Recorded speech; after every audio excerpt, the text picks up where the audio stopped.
There's a bunker beneath Berlin. 18 rooms, no windows, no sky, and inside it, a man who could have escaped chose to die instead. Not because he was trapped by armies, but because he was trapped by something far more dangerous, the prison of his own identity. This is the story of how absolute power doesn't just corrupt, it consumes, until the man and the myth become so fused that one cannot survive without the other. And when the myth dies, so does the man. This is the psychology of Adolf Hitler's final days. But it's also a warning about what happens when we build ourselves on lies we can no longer escape. Let's go back. 1933 to 1943. A decade of victory. Austria falls without a shot. Czechoslovakia surrenders. France collapses in 6 weeks. The Soviet Union is pushed to the brink. And every time his generals say, "This is impossible," Hitler proves them wrong. But here's what most people don't understand about power.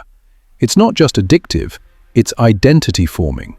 Psychologists call it grandiose narcissism, when your sense of self becomes so inflated that you begin to believe you are not just exceptional, but chosen.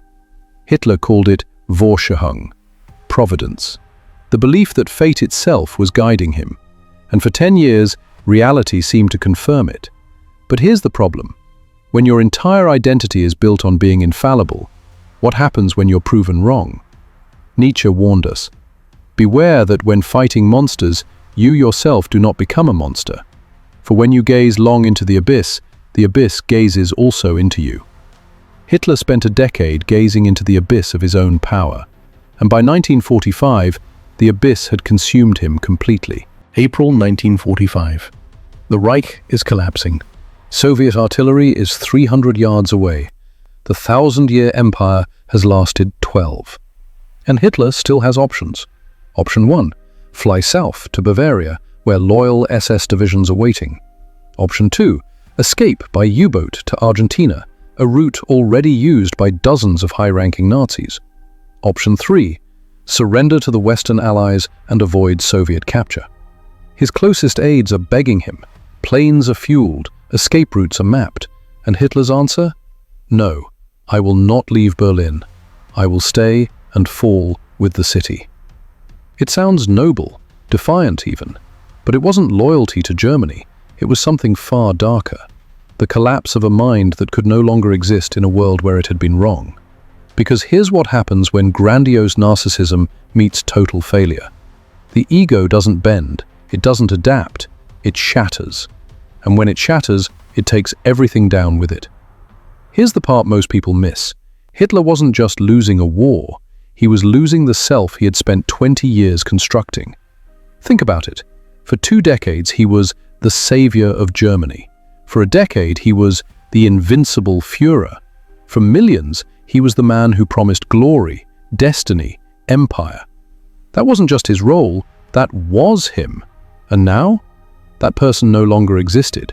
So he had 2 choices: escape and live as a broken man, a fugitive, a joke, the dictator who ran away. Die and control the story one last time. Die as the Führer. Die inside the myth he created. He chose option 2, not because he was brave, but because psychologically he couldn't survive outside the delusion. The Stoics understood this. Marcus Aurelius wrote, "The object of life is not to be on the side of the majority, but to escape finding oneself in the ranks of the insane." But Hitler never escaped. He became the insanity, and in his final days, the bunker became the last place where the fantasy could survive. 18 rooms beneath the earth. No sunlight, no reality. Just maps that no longer mattered, and armies that no longer existed. He held military briefings, moving phantom divisions on paper while Berlin burned above. He planned counterattacks that would never come. He spoke about the future, about victory, about how history would remember him. He was living inside his own delusion. And the bunker wasn't just a place, it was a metaphor, a concrete manifestation of a mind that had locked itself away from truth. The doors could open, the escape routes were real, but psychologically, he was already entombed. Because the moment he stepped outside, the moment he faced the rubble, the defeat, the truth, the illusion would shatter completely. And without the illusion, there was no Hitler left. So he stayed.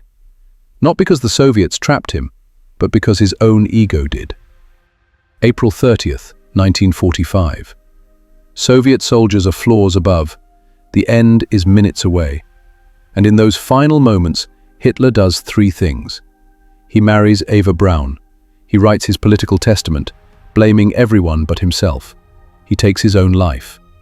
But even in death, he tries to control the narrative. He orders his body burned so the Soviets can't display it.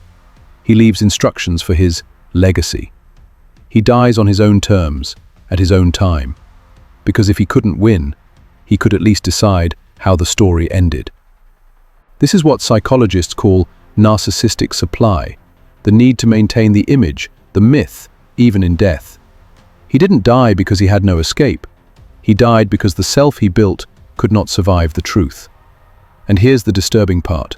He's not alone. History is filled with leaders, tycoons, artists, and ordinary people who built their identities on something so fragile, power, status, image, that when it cracked, they chose destruction over humility. Machiavelli observed, "Men rise from one ambition to another. First, they seek to secure themselves against attack, and then they attack others." But he didn't mention what comes after. When there's no one left to attack, they attack themselves. So why does this story matter? Because it's not just about Hitler. It's about what happens when we tie our identity to things that can be taken away.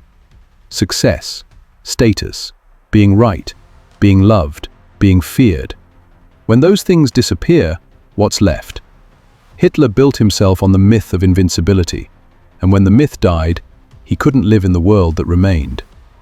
But here's the question that should unsettle you. What myth are you living inside?